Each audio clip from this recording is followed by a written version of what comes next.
Welcome to the Daily Insider here on Vegas Insider. I am Kevin Rogers, and today is Wednesday, March 2nd, 2022. More conference tournaments getting underway in college basketball. We count down towards the end of the regular season. We're going to talk plenty of college basketball today. Kevin Sweeney is going to join us. He is one of the top young college basketball reporters in the country. He started this when he was at Northwestern, and he graduated, and now he works for SI. And a lot of great college basketball knowledge from him. Get his insights on a lot of the teams, not only the top teams, but also some of the other mid-majors to keep an eye on as we head towards Selection Sunday in less than a few weeks. But before we get to Kevin, this is a great segue too, because SI Sportsbook, Sports Illustrated Sportsbook, check them out, sisportsbook.com. If you're a new player in Colorado only, you get up to $300 in free bets. Make a bet of $10 or more and receive a $10 free bet up to 30 times. Again, new players only. Must be 21 years or older to play and located in Colorado. Full terms and conditions apply. That is the Sports Illustrated Sportsbook. All right, let's bring him on. Kevin Sweeney. You can check him out on Twitter at CBB_Central. Kevin, it is good to talk to you. And before we talk about everything, you were at the Wisconsin-Purdue game last night. You got pulled over for speeding. What happened? Yes. And going up I-90, making the trek from Chicago up to Madison. And the officer claims he got me at 86 in a 70 zone. I felt like I was going as fast as everybody else. They didn't understand that it was March, and sometimes you got to hustle. But whatever. I'll pay my ticket and move on with life. If that's the worst thing that happens to me in March, it'll be a good month. So you were at the game last night. This Wisconsin team, they beat Purdue. What kind of threat do you think the Badgers are in the tournament coming up in a few weeks? Yeah, I've seen them now 6 times in person. I was there in Maui or in Vegas for the Maui Invitational when they played as well as they did. I was there when they beat Purdue at Mackey, and now he was there last night, and I saw them at Northwestern in between. So I'm pretty familiar at this point. I think for a lot of the season, I've just kind of written them off like, oh, yeah, no, they're a good team. They could win a conference championship. I don't think they can go far in March because I'm not sure that they have the talent. But every time I watch them, I like more and more the role players. I like Hepburn, who hit the big shot yesterday. I really like Tyler Wall. I think he's one of the more underrated players in all of college basketball. Davison is who he is at this point, but he can make shots. He's capable. Vogt has continued to emerge at the 5 spot to give them a capable, tough guy to go with Crowell, who's more of a stretch big. Like I think they have enough where, they could go to an Elite Eight or a Final Four. I really do. I just think that, they play so well together. The pieces fit really well. Everyone's 100% bought in. They have great role allocation. And that's something you always look for in March is, do teams kind of have an understanding of who they want to be? And I think this team has just a tremendous kind of knowledge of who they are and who they aren't, and their ability to kind of dictate tempo, I think, is also really valuable come March. So, I've been impressed with the Badgers, and last night was no different. When you look back, Kevin, at what Wisconsin's done this year, 24-5, their worst loss, or at least their worst opponent they've lost to, is Rutgers. And Rutgers is going to be in the tournament, and they pulled off a lot of big wins. That just shows a lot with Wisconsin that they really have not stubbed their toe against anybody bad this year. Yes, right, and they've had some close calls, right? I mean, they struggled with Nicholls State and Illinois State in the non-conference. Johnny Davis only played in one of those games, so that's, I think, part of it. But no, without question, that their resume is unimpeachable. I mean, every bit of this resume is incredibly impressive, and so I think because they aren't necessarily overwhelmingly talented, people might circle them as a team you might have to pick against in the first round of an NCAA tournament. You get the right 4-13 matchup or something like that, or a 3-14. But, to me, I think it's harder to see just because of the discipline that this Wisconsin team has and the fact that they have arguably the best player in the country in Johnny Davis. Now, on the flip side with Purdue, we saw the early exit last year against North Texas in overtime. And Purdue had a run a few years ago, lost to Auburn in overtime. But I feel like with Matt Painter, there's always that early exit, either that first weekend exit.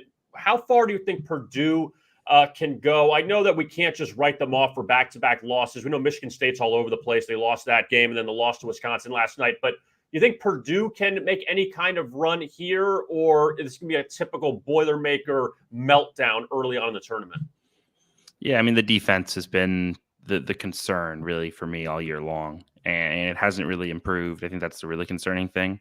And I think when you look at the history of teams that come into the NCAA tournament and are quote unquote extreme in the sense that they have an elite level offense and a really bad defense, or a elite level defense and a really bad offense, that they end up being teams that bounce early. So I think they're a team that you kind of feel comfortable maybe saying, oh, they're not going to make a push. I think it's scary because of how talented they are. And, I think you saw down the stretch of the Wisconsin game last night just how good Jaden Ivey can be when he wants to take over a basketball game. I mean, he was tremendous in the final 5 minutes of that game and gave them a chance to win. And quite frankly, probably should have won them that game, right? I mean, like, realistically, getting 2 bank shots to go in is about as lucky as you can be in college basketball. And Wisconsin got 2 of those late. So, I still think you believe in the talent level with Purdue, but it's hard to believe in what you've seen on the court because the defensive struggles, the free throw line struggles. I mean, Jaden missed 6 free throws yesterday. Edie and Travion have had their issues. Like, that's a bad recipe in March, is to be a team that doesn't make free throws and that doesn't defend. I'm going to age myself here, Kevin, with you. The last time a Big Ten team won the tournament, I was a freshman in college in 2000 when Mateen Cleaves and that Michigan State team beat Teddy Dupay in Florida in the championship. I cannot believe it's been over 20 years that the Big Ten has not won a title in this sport. It's unbelievable. Yeah, it really is. And especially considering how good the league has been, in the regular season in recent years. I mean, I think, it was the best conference in the league, in the sport last year. It's not the best this year, but it's still, a very good league, a top 3 league. But when you look up and down right now, do you see a team that can you believe in is even in your top 10 teams to win a championship? I'm not sure that you do. I think Illinois kind of strikes me as the most complete bunch of the group, but even that they have their flaws. Curbelo is very up and down. We've seen how teams could exploit mismatches with Coburn if they can bring him out onto the perimeter. Like, there isn't a team you necessarily buy into from the league to go win a national championship or even really go to a Final Four. I think you could see it with Wisconsin. You could see it with Purdue. You could see it with Illinois. But would I bet on it? I don't think I would. I found it funny, this stat that came out transitioning to the ACC, that Duke beat Pitt last night, and they won their first regular season title since 2010. It doesn't even seem believable.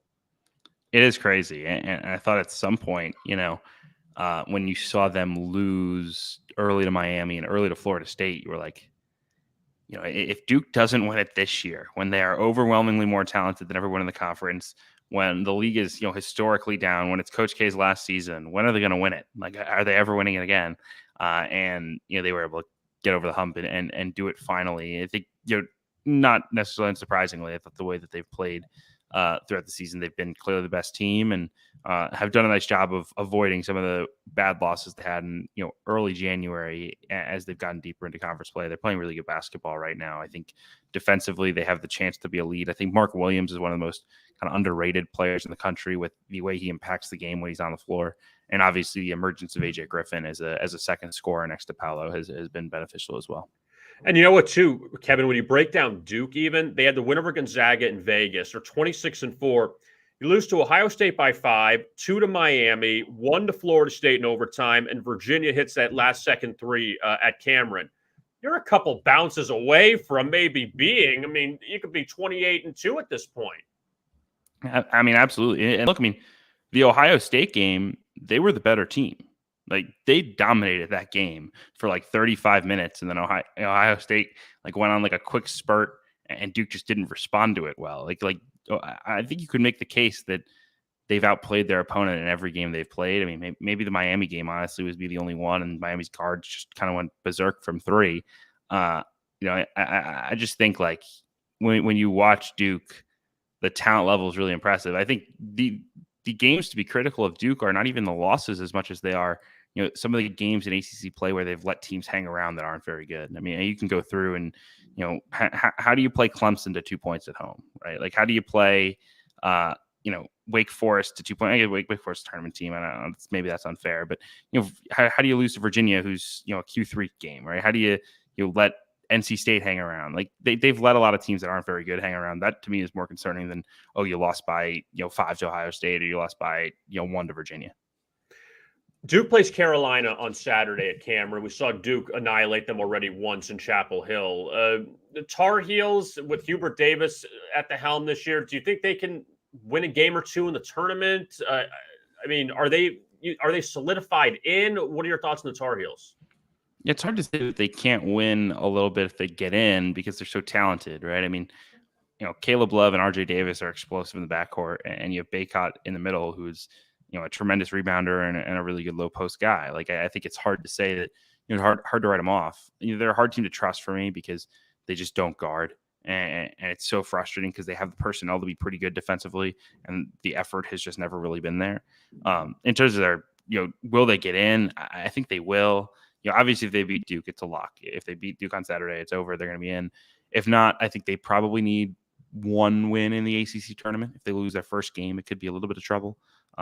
But I think if they win one more, they'll be okay, just because they've done such a good job of keeping their resume clean. With the exception of the Pitt loss, they have really nothing on their resume that hurts them.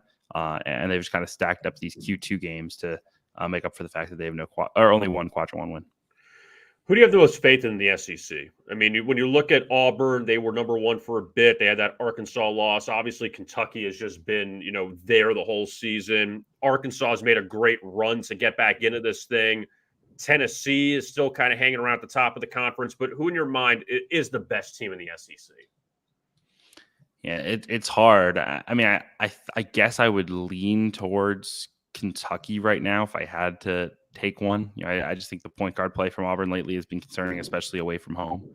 But I'll tell you what, I don't think there's a team that's playing better basketball right now than Arkansas in this conference. I absolutely love this group. I think, with the job that Musselman has done of kind of resetting all the roles and making everyone know that it's JD Notae's team, and we're going to play ball screens with Jalen Williams, and everybody else is there to, fill in roles and defend and hit shots when they're open and, attack closeouts. But, let's put the ball in JD's hands and let him work. And JD Notae balled the heck out against Kentucky. He was awesome. 30-8. Like, I think he doesn't get enough love as one of the best guards in college basketball. And I think when you have a guy like that, you have a defense that defends as well as they do. That is not a team I would want to play right now. And, obviously they've been amazing at home, but I think even away from home, this team has a chance to be really, really special. Now, I'm not going to ask you your Final Four because, frankly, Kevin, it's a stupid question when we don't know who's going where. I don't believe in that, to ask you what your Final Four is, but I'm going to kind of give you a different spin on this. Gonzaga, Baylor, UCLA, Houston, last year's Final Four. Not who's going to win it. Who's the first team bounced out of those four in the tournament? Gonzaga, UCLA, Baylor, and Houston.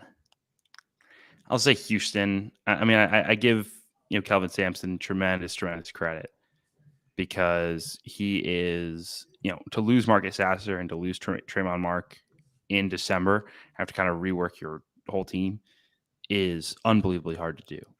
But I just think that when you look at the lack of firepower, it concerns you. I think when you've watched them play good teams, SMU and Memphis lately, they just haven't been overwhelming enough. And I think, it's hard for me to pick them to get out of the first weekend without getting some help matchup wise. Like, I just don't think they can beat a top 10 to 15 team in the country right now.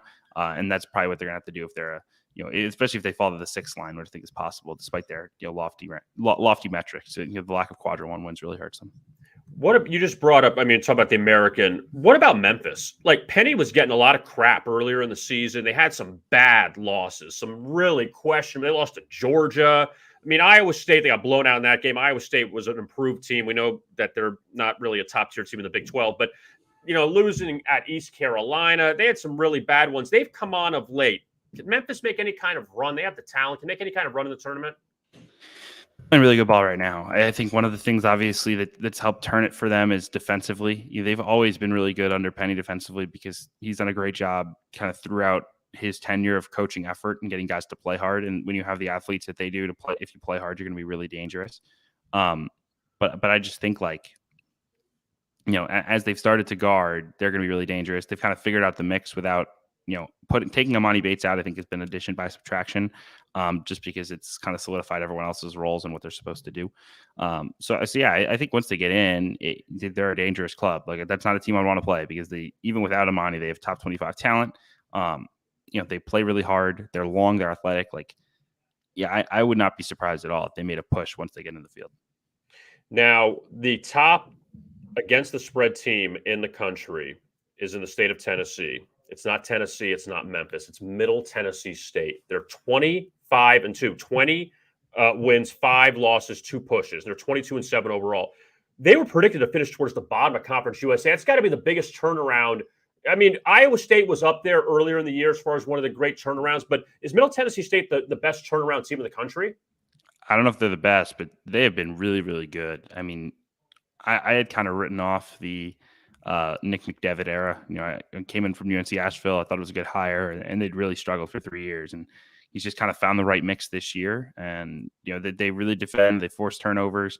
They play a fun brand of basketball. They get up and down. I mean, this is a really surprising turnaround because, it just kind of felt like the era was dead in the water. In fact, I think a lot of people thought that they were going to move on from Nick McDevitt last offseason had they had normal kind of budgets. With COVID, I think it extended his life by a year, and he's certainly proven that was a good decision because they've got a good team. I don't necessarily think they're I don't think they're the favorite in the Conference USA tournament. I think North Texas is. I think UAB is probably a little bit better than them as well. But this team is hard to bet against. Like, they've played a tremendous brand of basketball the last month and a half in particular. Give me a couple mid-major teams to keep an eye on. Now that before we get to next week with the big conference tournaments, we have, the Ohio Valley, the Northeast. We have a lot of other tournaments going on now. Which teams, a couple of them that maybe you're keeping an eye on that, again, they have to win their tournament to get into the NCAA tournament, but teams that could maybe steal a game or so in the NCAA tournament? Yeah, I think South Dakota State's a team that really comes to mind. Unbelievably explosive offensively. They share the ball like crazy. They shoot 44% from 3 as a team. Like, that's a ridiculous number. Their guards are really, really talented, and they've got a big man in Luke Appel who came off the bench and scored 40 points the other day. I mean, that's a pretty scary thing to have, is a weapon off the bench that can go give you 40. I mean, they're explosive. That's a team where you catch them on the wrong night, and all of a sudden you're going home no matter how good you are. I think that's a team in the first weekend of conference tournaments that is very dangerous. Obviously Murray State, I think they're in regardless, but in the OVC that'll be fun. I think whoever comes out of the Missouri Valley is going to be really tough to crack. I mean, I think Loyola Chicago has some at-large hope. We'll see what happens there. They're obviously, I think, the best team in this conference, but I would go through. When I go through the Northern Iowa, Missouri State, Drake, Bradley, all 4 of those teams, I think, have the potential to win a game in the NCAA tournament if they get there, if they get the right matchup. Now, finally, do you like championship week better or the first 2 days of the tournament better? Because championship week is just like an explosion of basketball. And I know everyone talks about Thursday and Friday of the NCAA tournament, but it's only 16 games, and you have some mismatches. If Gonzaga's playing a 16 seed that no one really knows about, but next week is just insanity. Which one do you prefer more? Man, I think there's nothing quite like the first weekend. I will say. I think the thing I love more than anything about conference tournament week is the emotion of it all. I think it's more emotional than the NCAA tournament, especially at the mid-major level. I think I love, I can enjoy watching a Big South quarterfinal and just watching the fight on everyone's faces as they try to get it. But I think the energy and I think it's fun for me as much as anything to see the rest of the world learn about the teams that I've been watching all year. It's kind of fun to be like, wow, South Dakota State is so good. And it's yeah, I've been watching them all year. I knew that. So I think that is as fun as anything in watching the first weekend.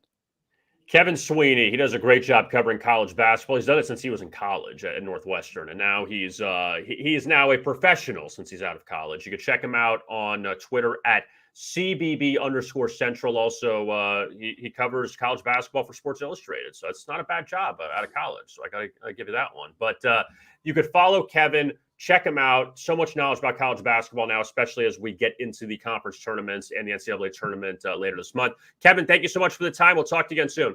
Absolutely. Thanks for having me, Kevin.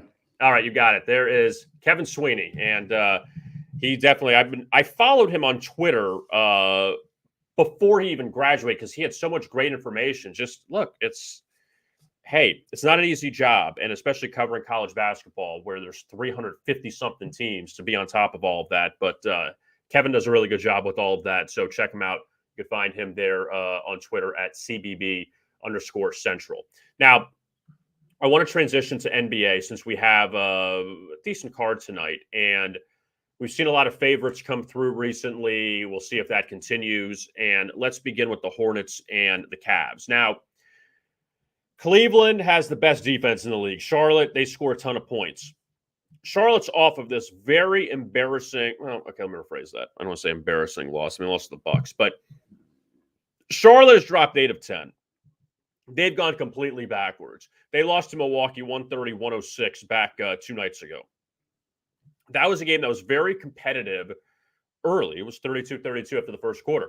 But then the Bucks outscored the Hornets 44-21 and pretty much put the game away. And that game barely stayed under the total of 238, thankfully. I had the under in that game, and there was too many fouls at the end of that game. I said, oh, you got to stop fouling. We're going to ruin the under here.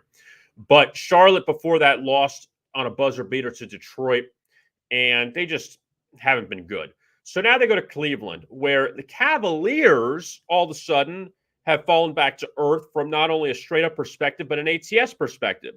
Remember, Cleveland was the top ATS team in the league for a while.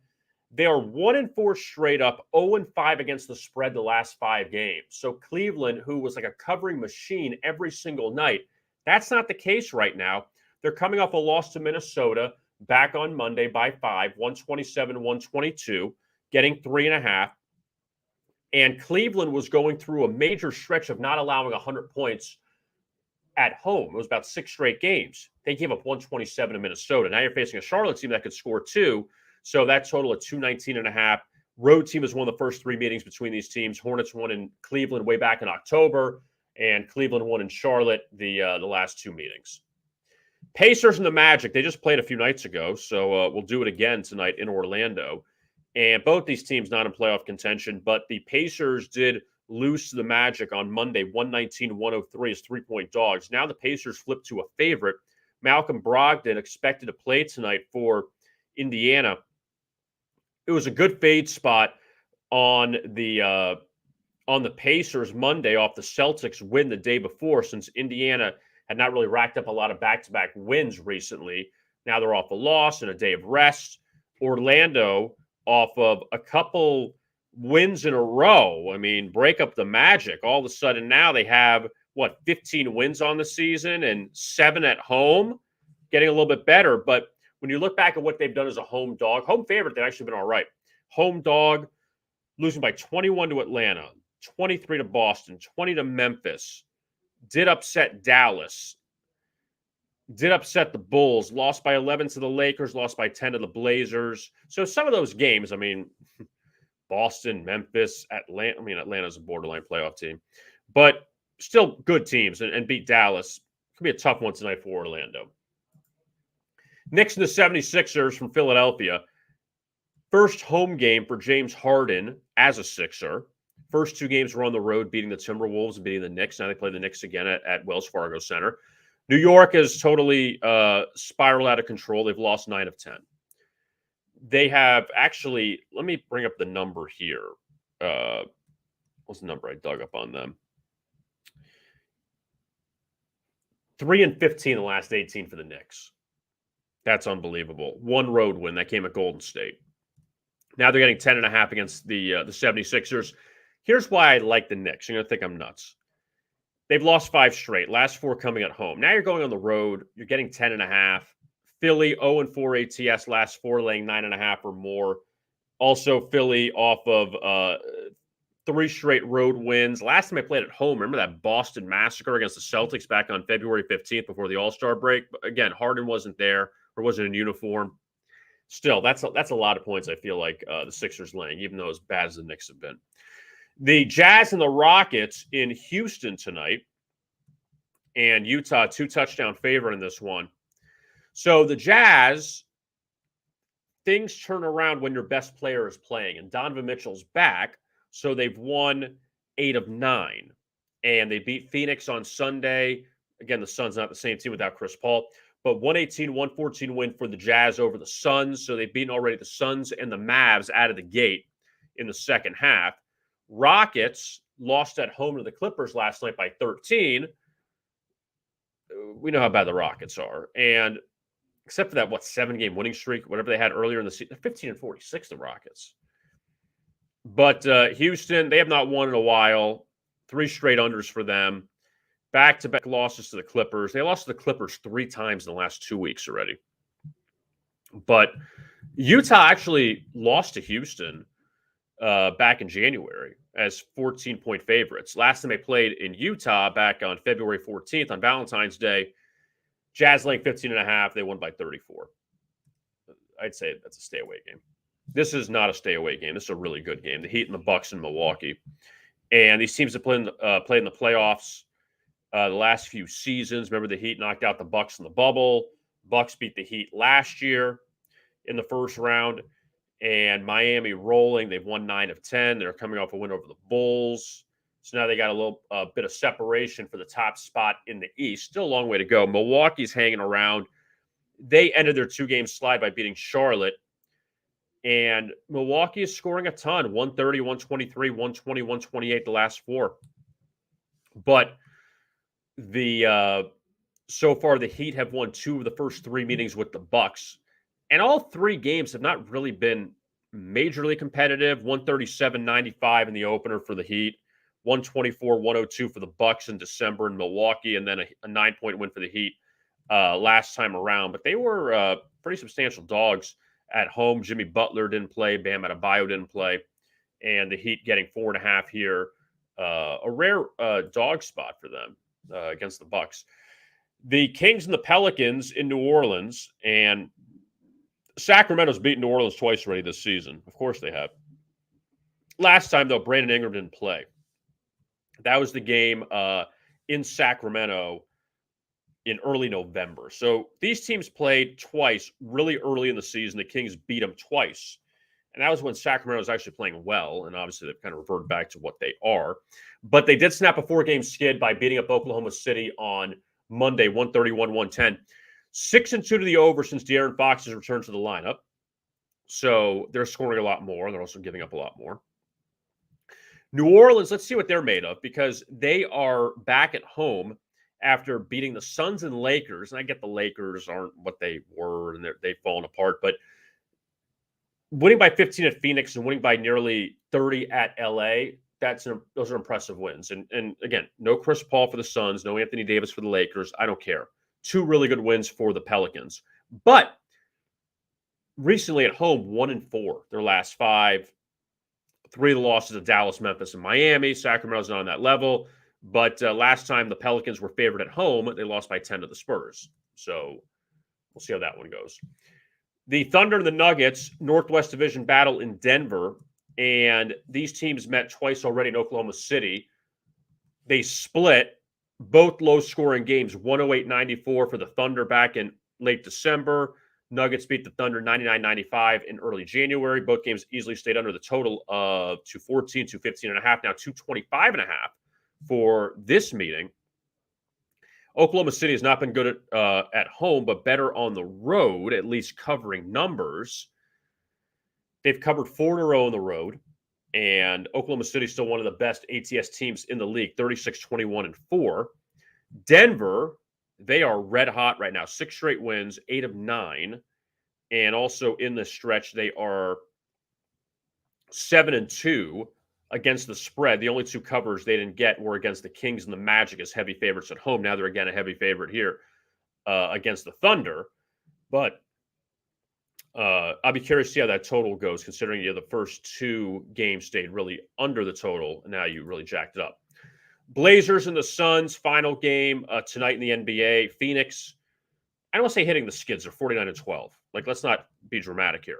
But the Suns, though, 2 straight losses to New Orleans and Utah. Still Chris Paul out. The Suns won their first game after the All-Star break, beating Oklahoma City, but then they've lost the last 2. Now you get Portland. Portland actually won 4 straight. Remember that? They traded C.J. McCollum. Damian Lillard's not coming back. Beat the Lakers, beat the Knicks, beat the Bucks, beat the Grizzlies. Those are 4 really impressive wins. They were down big to the Knicks. They beat LA at home. But then just blown out by the Warriors, 132-95, 124-92 to Denver. So some bad losses recently for the Trailblazers. Now they get the Suns, who are not playing well. Phoenix has won 2 of 3 meetings this season. Portland won really early in the year, 134-105 as a 3-point favorite. It shows you how much this has swung. That was back in October, but the Suns have won the last 2, including in overtime back in December. So it's been a little while since these teams have met, but 4th regular season meeting, and Phoenix still seeking their 50th win on the season, and that is coming up late night tonight out in Phoenix. All right, Mike, thanks to Kevin Sweeney for joining us. Again, CBB_Central. You can find his work there, and also at Sports Illustrated. Does a great job covering college basketball. Tomorrow, Stephanie Odie will return, and she'll be hosting solo. I will not be on the show tomorrow, but I'll be back on Friday with Tom Carroll. But you're in good hands with Stephanie. So she'll have plenty more college basketball talk as we move towards these conference tournaments already. Again, the mid-majors. Sorry, we have to label all of them. But the mid-majors are ongoing. The majors, ACC, SEC, Big 12, Big 10, Pac-12, all that gets going next week. But at least this week, you get a lot of the mid-majors. They will be in the spotlight. And then the championship games, I think first one is Saturday and then more on Monday and then going out throughout the week. So Stephanie will be with you tomorrow at noon Eastern here on our YouTube channel at Vegas Insider. Please don't forget to like and subscribe to our channel, and you will get the videos there from the Daily Insider, the Great Day Nation, Icky Woods on the Great Day Nation this week with Morton Anderson, the Icky Shuffle, and also Stephanie with a lot of her videos as well with her predictions and analysis. You can find that on our YouTube channel at Vegas Insider. I am Kevin Rogers. Thanks a lot for watching this edition of the Daily Insider. And as always, best of luck with your bets.